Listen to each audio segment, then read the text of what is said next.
पारिवारिक जीवन का महत्व, पारिवारिक जीवन का आपके ऊपर प्रभाव, पारिवारिक जीवन क्या है, पति पत्नी में अनबन, पति पत्नी का रिश्ता और जीवन में कौटुंबिक स्नेह की दृष्टि। हमारे घर में, हमारे परिवार में, हमारे कुटुंब में अनबन हो रही है, हमारे यहाँ बहुत तालमेल ठीक नहीं है, माहौल अच्छा नहीं रहता, आपस में बातचीत ठीक नहीं है। अगर तुम्हारे घर में, परिवार में कोई आपस में एक दूसरे से बात नहीं करता, पति पत्नी की बनती नहीं है, रिश्ते तुम्हारे यहाँ मधुर नहीं रहते, तो आज का दिन आपके लिए है।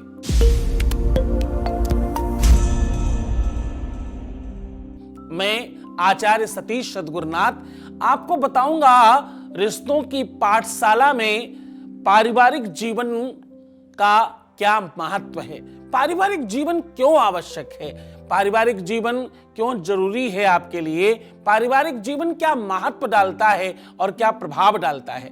इससे बच्चों के प्यार और सुरक्षा का एहसास होता है। बच्चों की सुरक्षा में, बच्चों के लालन पालन में और बच्चों के भविष्य निर्माण में ये बहुत आवश्यक है। ये आपके जीवन में सीधा प्रभाव डालता है। ये बच्चों की सीखने, खाने पीने की, उनके रहन सहन की, उनके व्यवहारिकता और मनोविज्ञान पर सीधा प्रभाव डालता है। पारिवारिक जीवन तुम्हारे जीवन को सीधा प्रभावित करता है। पारिवारिक जीवन तुम्हारे पूरे के पूरे परिवार पर इसका एक अद्भुत और सकारात्मक अथवा नकारात्मक प्रभाव होता है, या किसी भी संभावित पारिवारिक समस्याओं और विवादों को सौहार्दपूर्ण तरीके से दूर करने अथवा सुलझाने में सहायता करता है, यदि आपका जीवन सौहार्दपूर्ण हो। यह कहां-कहां प्रभाव डालता है आपको बता रहा हूं। यह परिवार में, पारिवारिक व्यवस्थाओं में सदस्यों के बीच में आपसी मतभेद को दूर करने के लिए, आपस के लोगों में सम्मान बढ़ाने के लिए, व्यक्तिगत आत्मसम्मान बनाए रखने के लिए और एक दूसरे का सत्कार करने में बहुत सहायक है। ये बच्चों के विकास के लिए, उनकी उन्नति के लिए और तुम्हारे प्रति उनका सौहार्द बना रहे, इसों को मजबूत करना, संपन्नता और परिवार दूसरों के नजर में श्रेष्ठ नजर आए, ऐसी व्यवस्थाओं में भी आपके लिए बहुत सहायक होता है। जीवन आपके परिवार के साथ चलता है, जहां आपका लालन पालन हो रहा होता है, जहां आप रह रहे होते हैं, जहां आप पल रहे होते हैं, जहां आपके साथ लोग रह रहे होते हैं, उसका आपके ऊपर सीधा प्रभाव पड़ता है। मैं आपको पारिवारिक संबंधों के आधार पर जीवन पर क्या प्रभाव पड़ता है उसका सीधा विश्लेषण कर रहा हूं। अगर माता पिता सौहार्दपूर्ण ना हो तो बच्चों के स्वभाव पर इसका सीधा फर्क पड़ता है। आपस में विवाद खूब करते हो, इसका प्रभाव परिवार पर सीधा पड़ता है।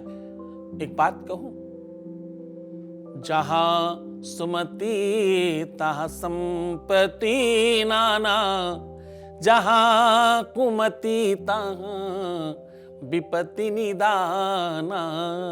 जहां सुमति है, जहां प्रेम है, वहां सब संभव है, और जहां कुमति है, जहां विवाद है, जहां झगड़ा है, वहां सब खराब हो जाता है। रिश्ता कोई ही क्यों ना हो, संबंध कैसा ही क्यों ना हो, अगर बिगड़ जाए तो सब खराब। एक पर प्रभाव नहीं पड़ता, इसका प्रभाव पूरे वंश पर, पूरे कुटुंब पर, पूरे परिवार पर पड़ता है। ये वृक्ष की तरह जड़ पर अगर प्रभाव पड़ा तो तने से लेके, टहनी से लेके, पत्तियों से लेके पुष्प और फल तक इसका प्रभाव जाता है। इसलिए रिश्तों की पाठशाला में आज हम पारिवारिक जीवन पर चर्चा कर रहे हैं। आज हम बात कर रहे हैं पारिवारिक संबंध कितना महत्वपूर्ण है, पति और पत्नी के रिश्ते कितने बेहतर होने चाहिए। हम जब ये सिखाते हैं कि मेरी बेटी को ससुराल में सुख मिले, तो हम ये क्यों नहीं सिखाते हमारी बहू को भी जीवन में सुख मिलना चाहिए। हमारी बेटी अगर दामाद को लेकर बार बार घर आती है तो बड़ा अच्छा लगता है, लेकिन बहुरानी अगर बेटे को लेकर बार बार मायके चली जाए तो बहुत बुरा लगता है। ये दोनों भावनाओं में समानता क्यों नहीं? जब हम ये सिखाते हैं कि पत्नी के गुलाम मत होना, तो हम बेटी को क्यों नहीं सिखाते कि पति को गुलाम मत बनाना, उसकी दासी बनकर रहना? एक ही भावना दोनों तरफ क्यों नहीं है? और इसका क्या प्रभाव है, कैसे देखा जाता है, इसे कैसे प्रभावित किया जाता है? अच्छा, और एक बात समझो, जब आप अपनी बेटी का विवाह करते हो, अगर उसके जीवन में संकट हो तो जरा सोच कर देखो आपको कैसा लगता है। अगर वो सुखी ना हो, आपने खूब धन खर्च किया, खूब व्यवस्थाएं की, पर वो प्रसन्न नहीं है, आज उस पर चर्चा है। आज चर्चा है कि तुम्हारा बेटा तुम्हारी बहुरानी के साथ ठीक से रह नहीं पाता, आज उस पर चर्चा है। आज चर्चा है कि तुम्हारा पूरा जीवन व्यतीत हो गया, तुम्हारे पति पत्नी में बनता नहीं, और कभी तुम्हें सुख नहीं मिला, कभी बराबरी का हक नहीं मिला, और कभी तुम्हें वो समझ नहीं पाए। तो आज का दिन तुम्हारा है। आज उन्हीं सब बातों पर हम चर्चा करेंगे, सारी की सारी गतिविधियों को आपको बताएंगे, कैसे ये सब संभव हो सकता है उस पर भी चर्चा करेंगे। ये चर्चा और गति पकड़े उसके पहले हमारे साथ एक साधक जुड़ गए, एक दर्शक जुड़ रहे हैं। वो किस पीड़ा से, उनके रिश्ते की कौन सी गांठ आज खुलने वाली है, आपके सामने। महाराज जी नमस्कार। हर हर महादेव, खूब आशीर्वाद। हाँ, मैं अपने बेटे को लेकर परेशान हूँ महाराज जी। मेरे बेटे की शादी टिकती ही नहीं। मैंने अभी उसकी दूसरी शादी करवाई है, मगर वो भी छोड़कर चली गई। महाराज जी क्या करे बताएं। उसकी तारीख है 16 जून 1982, वक्त रात 11:30 बजे, महाराष्ट्र। अच्छा, लातूर से।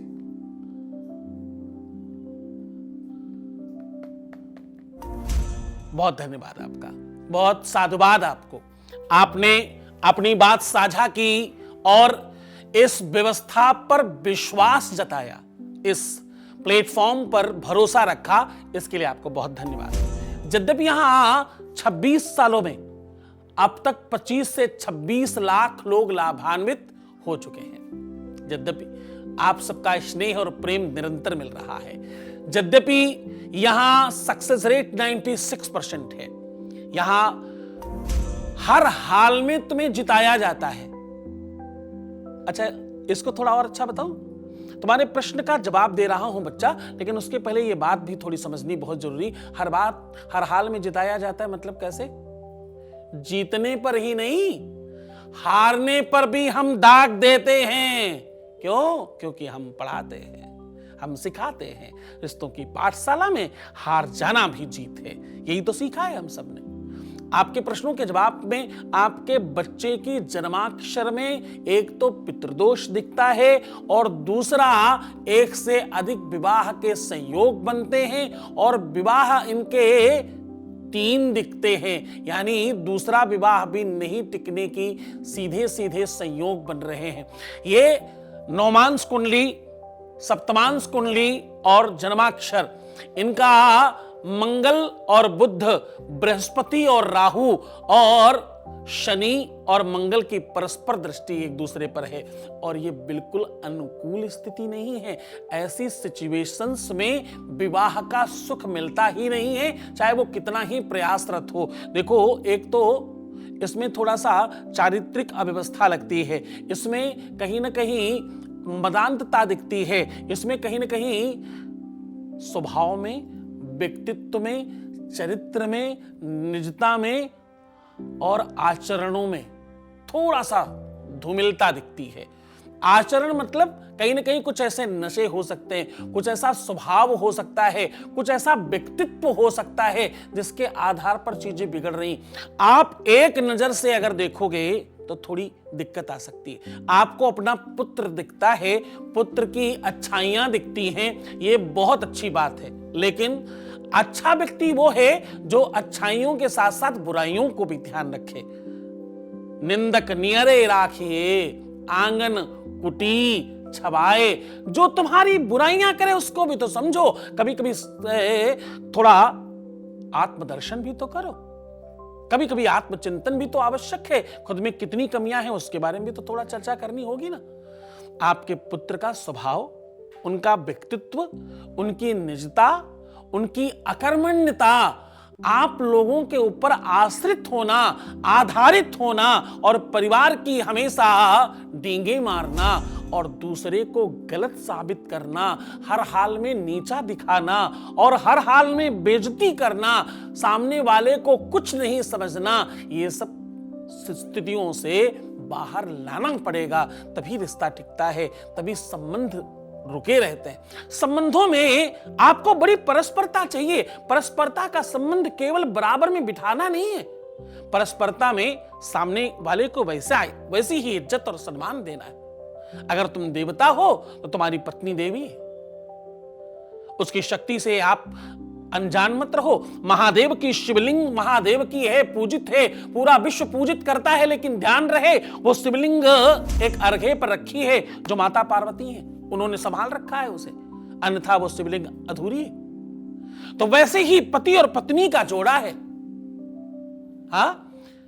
जीवन रूपी गाड़ी के नर नारी दो पहिए, शौर्य धर्म श्रद्धा नारी में, तो ढांढस मानव में कहिए।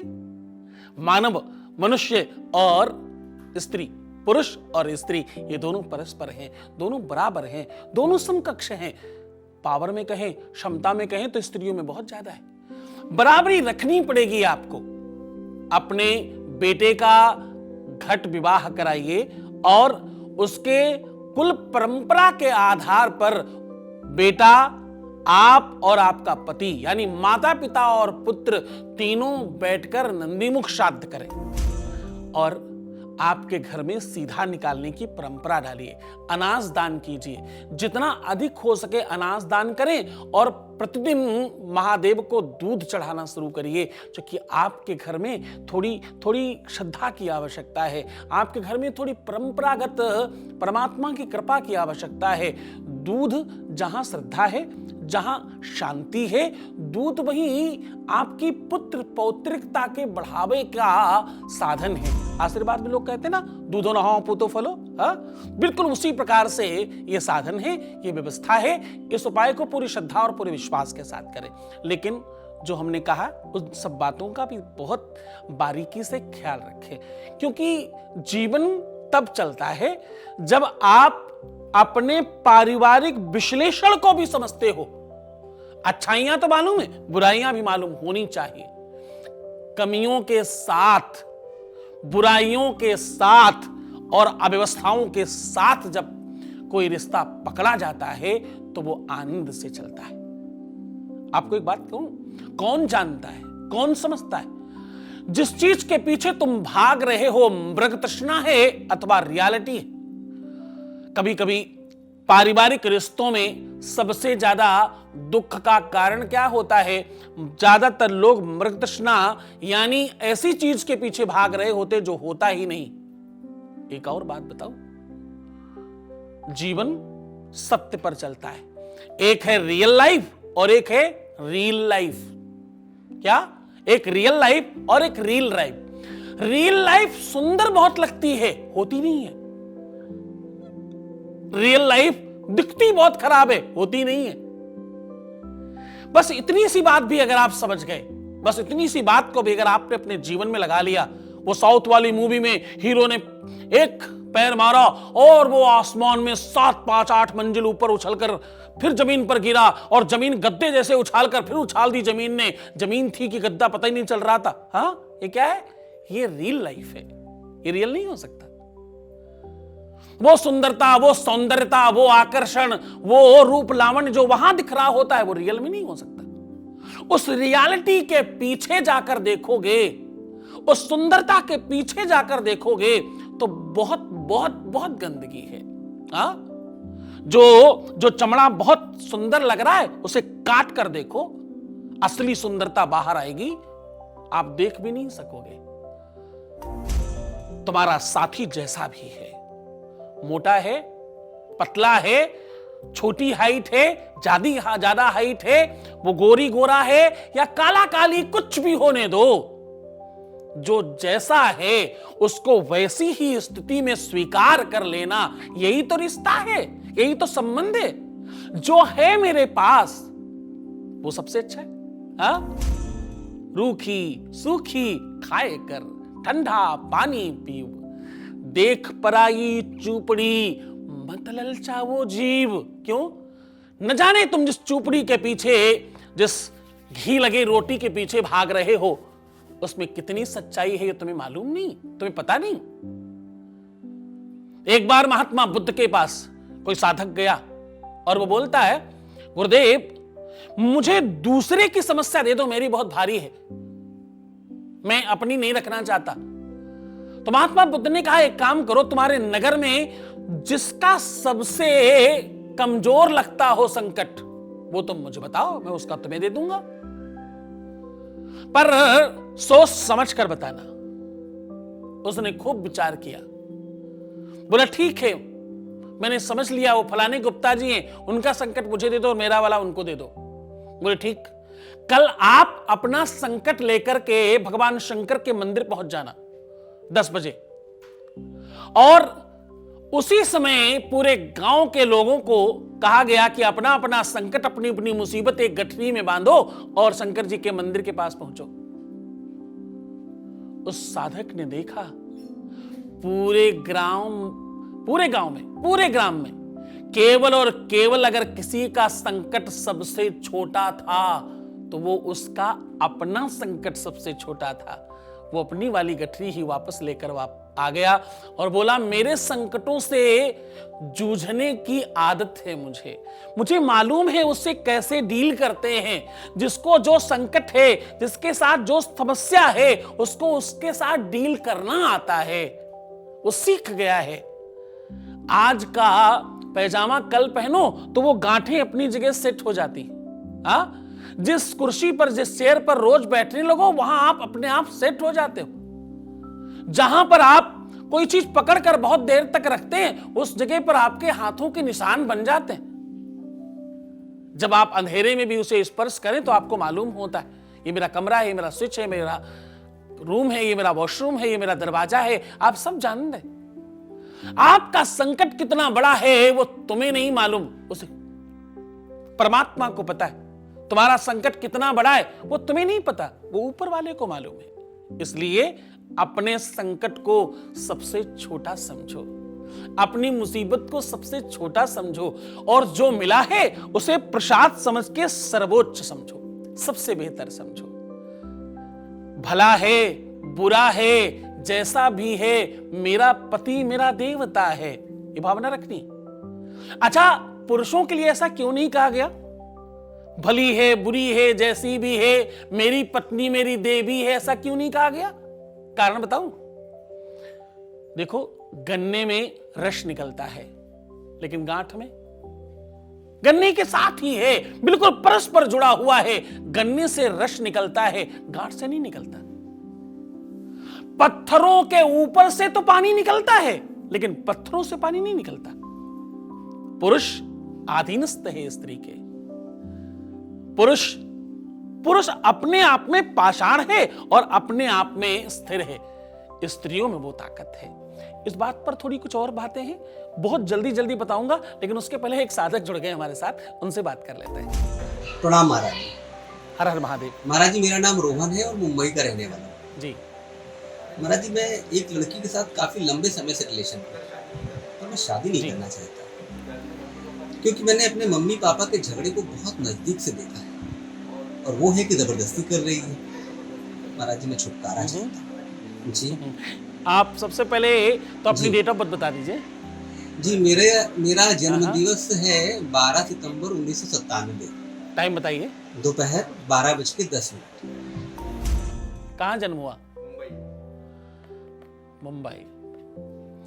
बहुत धन्यवाद, आपने अपनी बात यथावत रखी, अपनी बात बिना किसी मिलावट के रखी, और बिल्कुल साफ सुथरी तरीके से आपने अपनी बात कही, इसके लिए धन्यवाद। लेकिन बहुत गौर से समझिए, आपकी भाषा में, आपकी बातचीत में प्रेम कम, स्वार्थ ज्यादा नजर आता है। जब तुम किसी से कोई वादा करते हो ना, जब तुम किसी से कोई प्रॉमिस करते हो, जब तुम किसी से कुछ कहते हो, तो संसार की समस्त शक्तियां उसे सुन रही होती हैं और वैसा निर्माण करने लगती हैं। शब्द ब्रह्म है, जो तुम बोल रहे हो वो अंतरिक्ष में कहीं नोट किया जा रहा है। सबसे पहले अगर किसी के लिए तुमने अपने दिल में कभी जगह बनाई थी, अगर तुम अपने जीवन में विवाह ही नहीं करना चाहते तो बिल्कुल तुम ठीक हो। लेकिन अगर यह सोचकर तुम पीछे हट रहे हो कि इससे और बेहतर तुम्हें मिल जाएगा, तो कदाचित इससे बुरा मिला तो क्या करोगे? हाँ, पीछे हटना, किसी के भावनात्मक स्थितियों से, भावनाओं से खिलवाड़ करना, किसी की सच्ची भक्ति और सच्चे प्रेम को ठुकराना। एक बात कहूं, पुरुषों के लिए बहुत आसान होता है ये पुरुष पाषाण है ना, पत्थर है ना, उसे तो जिस भी शेप में रख दिया जाए वो वहीं फला मिलेगा। पुरुष को पहले उसकी मां सजाने की कोशिश करती है, फिर उसकी बहनें उसे व्यवस्थित करने का प्रयास करती हैं, फिर पत्नी आकर संभाल लेती है। अन्यथा पुरुष में तो कुछ है नहीं। हाँ, तुम्हारे लिए बड़ा आसान है ये कह देना कि मैं अब उससे विवाह नहीं करना चाहता, पर जरा उनकी सोचो। एक स्त्री जब किसी को चाहती है, किसी को प्रेम करती है, तो सर्वस्व निछावर कर देती है, वो सर्वस्व मान लेती है। स्त्री प्रेम यहां से नहीं करती, वो यहां से करती है। एक बिटिया जब किसी को प्रेम करती है, किसी को विवाह करने के लिए सोचती है, तो वो 7 जन्मों के लिए सोचना शुरू कर देती है, केवल अभी के लिए नहीं बात करती। उनमें बड़ी बड़ी ईमानदारी है अभी। हाँ, वो आपके प्रति बहुत बहुत ज्यादा आदर और सम्मान रखते हैं, उसे बर्बाद मत करो। जब किसी ने कोई आशा रखी हो, जब किसी ने कोई अपने सपने सजा रखे हो तुम्हें लेकर, उसका दिल दुखाना, उसे ठेस पहुंचाना परमात्मा को दुखी करना और परमात्मा को नाराज करने जैसा होता है। इस दुनिया में इससे बड़ा पाप नहीं है कोई, इससे बड़ा अपराध नहीं है कोई। किसी का हाथ पकड़कर बीच पे छोड़ देना मनुष्य नहीं कहलाता। इस धरा पे यारों कोई स्त्री से बढ़कर है नहीं। लाख आई मुसीबत, स्त्री मगर रोई नहीं। और स्त्रियों ने मर्दों को बनाया, क्या निराली स्थान है। जो कदर स्त्री की नहीं करता वो नहीं इंसान है। तो साहब, मैं तुम्हें बिल्कुल ससम्मान और बहुत सहजता से अपनी वाणी पर संयम रखते हुए कह रहा हूं, आपका निर्णय बिल्कुल गलत है। आपकी कुंडली भी ये कहती है कि आप एक जगह स्थिर नहीं रह पाते। बार बार आपके निर्णय, बार बार आपकी सोच, बार बार आपकी समझ परिवर्तित होती है। इस कारण से जीवन में आप बहुत सफल नहीं हो पाए। सफलता के लिए एकाग्र होना, स्थिर होना और नीतिगत चलना बहुत आवश्यक है। जिस व्यक्ति के जीवन में कोई आदर्श नहीं होता, जिस व्यक्ति के जीवन में कोई निर्णायक परिस्थिति नहीं होती, वो व्यक्ति कुछ कर नहीं पाता। अपने आप को संभालो, अपने आप को व्यवस्थित रखो।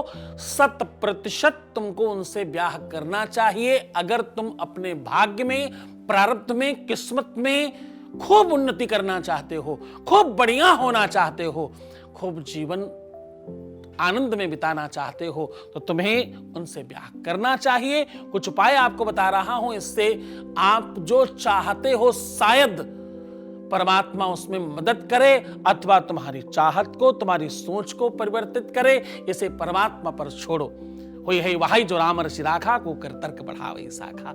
मैं एक उपाय बता रहा हूं, सुंदरकांड की पुस्तकें जितना अधिक से अधिक हो सके मंदिरों में दान करें।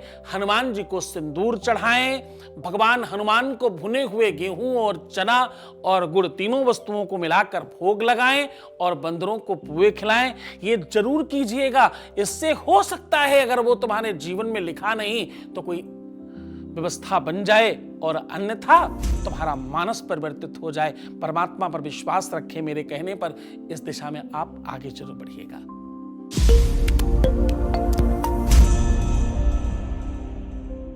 आगे जरूर बढ़िएगा, क्योंकि ये रिश्तों की पाठशाला के आधार पर और रिश्तों को समझते हुए एक बहुत महत्वपूर्ण चिंतन है कि आपकी निजता में आप जो सोचते हो वही तो पाते हो। जब तुम किसी के पीठ पीछे कोई बुराई करते हो तो क्या होता है मालूम? कौन सुन रहा है? जब तुम किसी के पीठ पीछे बुराई करो, जब तुम किसी के पीठ पीछे उसकी निंदा करो, जब तुम पीठ पीछे कोई षड्यंत्र रचो, जब तुम पीठ पीछे बैठकर कोई अव्यवस्थाओं का संचालन करो, और जब तुम कुआं खोदो किसी के लिए, तो कौन देख रहा है? किसे मालूम पड़ रहा है? कौन इसके ऊपर काम करेगा मालूम?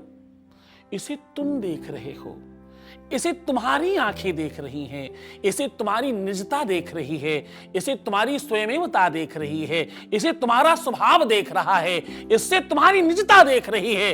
तुम जिससे कंस्ट्रक्ट हो रहे हो ना, रोज का रोज एक एक दिन तुम्हारे जीवन में बढ़ रहा है, तुम्हारा कंस्ट्रक्शन जिससे हो रहा है ना, वो नींव देख रही है।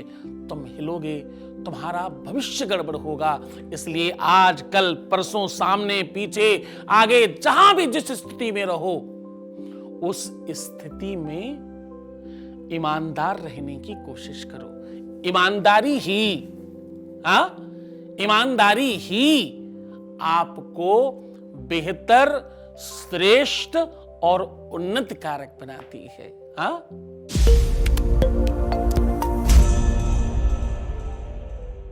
रिश्तों को संभालने के लिए एक न्यूट्रल चाहिए, एक फेस चाहिए, एक पुजारी चाहिए, एक परमात्मा चाहिए, एक प्रेमी चाहिए और एक प्रेम करने वाला चाहिए। प्रेम किससे हो? जिससे प्रेम है, एक उससे प्रेम करने वाला चाहिए, तभी जीवन चलता है। बहुत परस्परता प्रेम को तोड़ देती है। प्रेम की कितनी ही बातें करें, ये समाप्त थोड़ी होता है।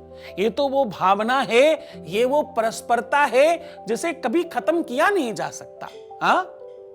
मुझे कहां फुर्सत कि मैं मौसम सुहाना देखूं, मुझे कहां फुर्सत कि मैं मौसम सुहाना देखूं, तुम्हारी याद से निकलूं तो जमाना देखूं।